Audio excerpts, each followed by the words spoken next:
Hi everyone. Hi everyone. In this Let's video, see how to we'll create walk a through how to create a segmentation segmentation project. Let's start with new project. Click on New Project. Give a name. Enter the project name. Agricultural Let's give a relevant project name, say, Agricultural Segmentation. segmentation. For the process name, we'll use Segmentation, since For this the is a process image segmentation workflow. segmentation. Make sure the project type is also set to And segmentation. project type Once set that's to done, segmentation click here. Next to proceed. And We don't have any any project documents to upload for documents this to upload, example, let's so we'll step. skip that step. And for any annotation As with project, other we have annotation the projects, default the platform input. automatically provides the Let's create some default classes input like and this one. output fields required for the Let's project. say we need to create The next step is to configure our classes. crop field. Let's create a class called crop field and add some Some attributes to it. for crop The type first and attribute will be crop type, and we'll configure it as a drop-down stage. field. You can then add the different crop types relevant to your use case as the drop-down values. Here we have ice, wheat, maize, Options of cotton, crop type. sugarcane, soybean, other as possible values. Click Add once done. Next, let's add another attribute called growth stage. This will also be configured as a drop-down field, allowing annotators to select stages such as early growth, mid-growth, or harvest stage, depending on the requirements of the project. Once these attributes are added, save the class and create another class. Let's name our next class Fallow Land. We do not need any attributes for this class. Let's choose a class color for this from the palette. Let it be yellow. After adding all the required classes, click Save and Close to continue. Now let's move to the workflow configuration stage. For this demonstration, we'll keep the execution method as maker checker. Since this is a relatively straightforward workflow, a single execution level will be sufficient.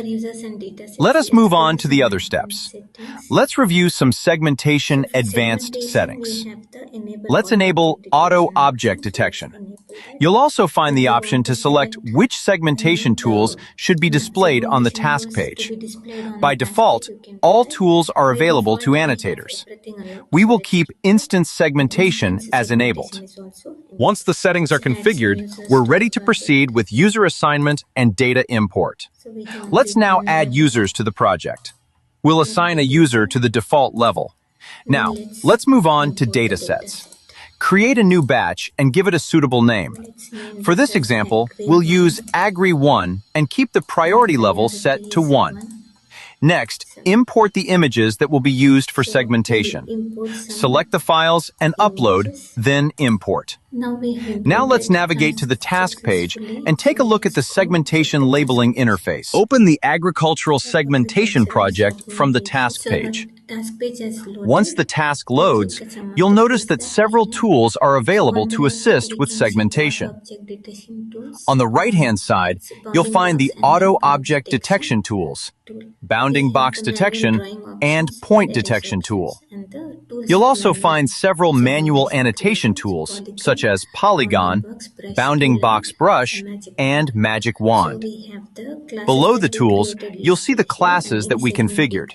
The interface also provides undo and redo actions, along with controls to toggle segment visibility and lock segments, useful when working with overlapping regions. On the left-hand side, we have options such as contrast, saturation, brightness, opacity, etc. We also have keyboard shortcuts that help annotators navigate and work more efficiently. Let's now see how to create segmentation masks. Select Crop Field and then Point Detection tool. Click on the area of interest and the platform automatically detects and highlights the corresponding region. The detected area appears in green. If you'd like to identify another region, such as fallow land, select the class and click on the desired area to generate another segment. Let's detect multiple areas using the same class, and the UI shows the segmented areas highlighted. Similarly, if you're working with objects that can be isolated using rectangular boundaries, You can use the bounding Yes, box similarly, if you detection have tool to objects generate that can be segmentation detected using suggestions. bounding box, you can use this For more option. precise And then control, we have the the brush brush tool tools. allows you You to can increase manually the brush paint the tool segmented width regions. and You can even line adjust the brush annotations. width depending on the level of detail required. You will see the free hand drawing of segments using Brush And then tool. we have the You polygon can also option. So use let's say polygon we want tool to to cover draw this polygon. annotations covering Just irregular draw areas, this. such as these, and create segments. We have other tools as well. Magic Wand automatically detects Similarly, you regions can with use similar bounding box or characteristics magic wand and tools creates to the color corresponding segment. options.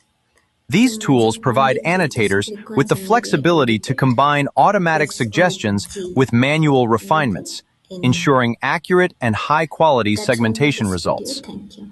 Thank you for watching.